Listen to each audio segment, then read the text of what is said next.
Good news for those against e-tolling and reaction to the Reserve Bank's rates decision. Good day to you.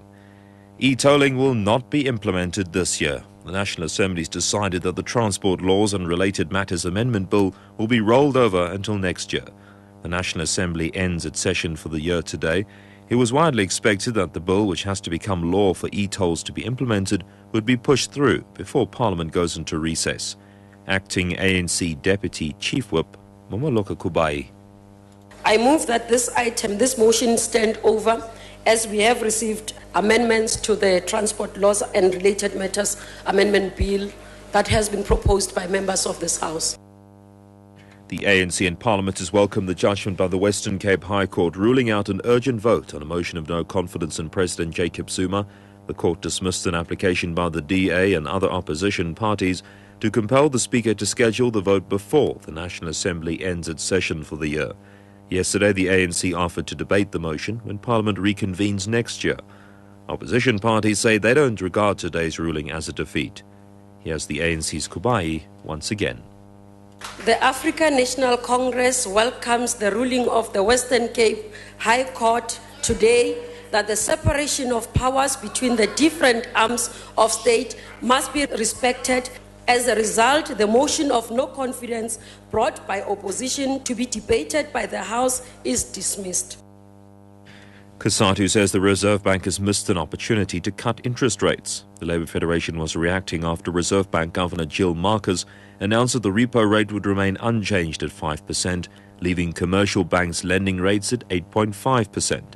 Kasatu's spokesperson Patrick Craven maintains that cutting the rates would have promoted job growth and lessened the debt burden on consumers.